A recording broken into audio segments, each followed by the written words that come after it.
Merhabalar, Filiz Gökdemir ben. Eğitim koordinatörü. Kumaş Fırsatı YouTube kanalındaki videolarımıza devam ediyoruz. Bu videomuzda sizlerle birlikte namaz elbisesi dikeceğiz. Nasıl bir namaz elbisesi? Giy çık, yarasa kollu, çok rahat, çok pratik jarse kumaşımızdan bir elbise dikiyoruz. Buyurun başlayalım. Yarasa kollu, omuzlardan dikişsiz bir namaz elbisesi dikeceğim. Kumaşım boyumuz ne kadar olacaksa benim boyum 1.20 olacak. 2.40 boyunda kumaş kullanıyorum.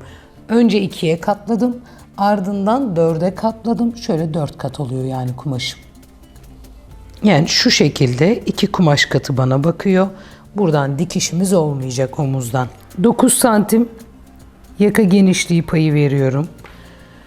Kol boyum 55 santim, omuzum 12 santim, toplamı 67 santim. Şuradan lastikli yapacağım. Şu şekilde. Evet. Kol genişliğimi 25 santim yapıyorum.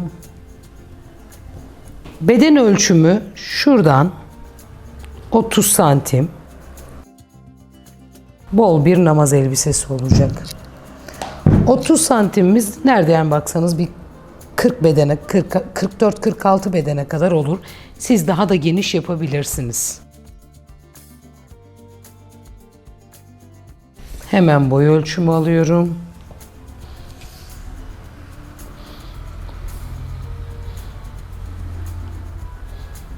Şuradan eteğimi biraz açacağım tabii ki.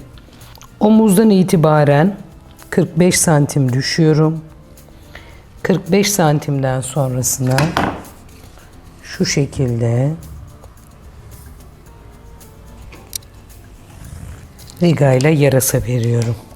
Siz bu yarasayı isterseniz biraz daha da daraltabilirsiniz. Ben kolucunu lastikli yapacağım için çok geniş yaptım.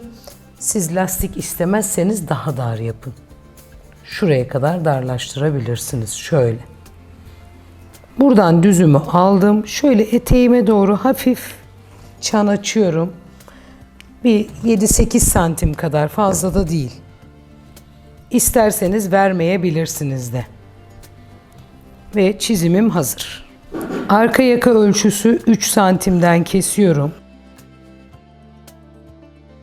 Eteğimin ucunu da şöyle 4 santim kadar yuvarlıyorum. Sivri gelmesin diye ortadan itibaren.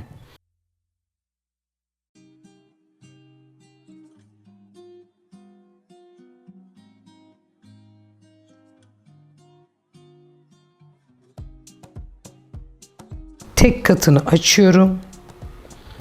Ön yaka düşüklüğümü vereceğim. 6 santim. Namaz elbisesi olduğu için çok açmıyorum. Ayrıca jarse olduğundan dolayı çok rahatlıkla giyip çıkartabiliriz. Evet, ön yakamı da açtım. Şu anda dikiyorum arkadaşlar. Bu kadar. Sadece yaka biyesi keseceğim. O kadar. 4 santim genişliğinde biyemi kestim. Şuradan ölçüyorum arkadaşlar. Hafif çekerek ölçtüm tabii ki. Biyemin uzunluğu bu kadar. Dediğim gibi ben overlock kullanacağım. Hemen overlock'umu da burada dikiyorum.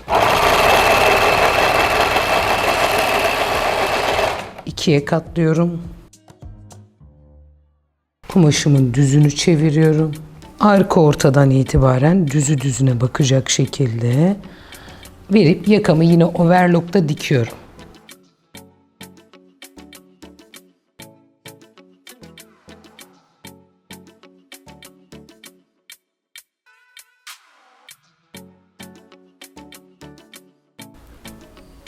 Evet, yakamız. Kumaşın tekrar tersini çevirdim. Şu şekilde kol uçlarımı denk getiriyorum. Boydan boya bir elbise olduğu için koltuk altının geleceği yere dikkat edelim.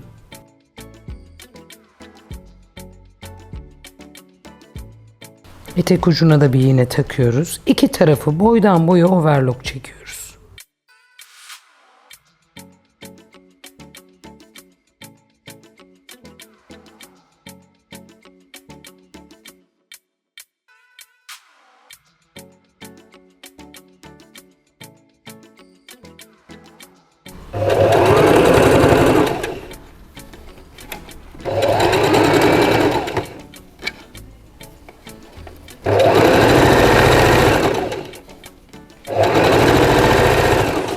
Yakaya böyle bir dikiş attık.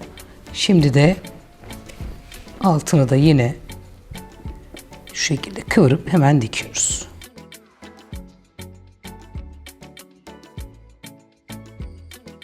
Kolun düzünü çevirdim.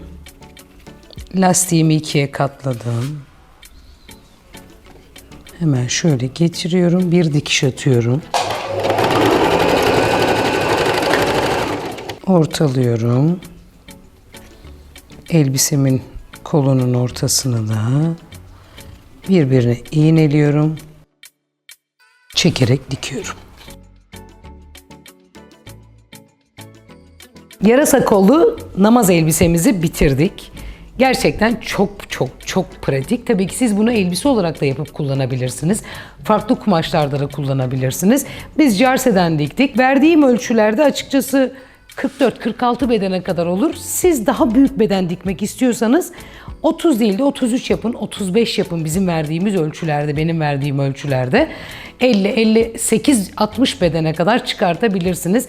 Ne yapmanız gerekiyor ölçü için? Basen ölçünüzü 4'e bölüp 3-4 santim bolluk payı verip çizdiğinizde büyük bedeni de oluşturmuş olursunuz. Instagram sayfamızdan takip etmeyi, YouTube kanalımıza abone olmayı unutmayalım lütfen. Bir dahaki videolarımızda görüşmek ümidiyle, hoşçakalın.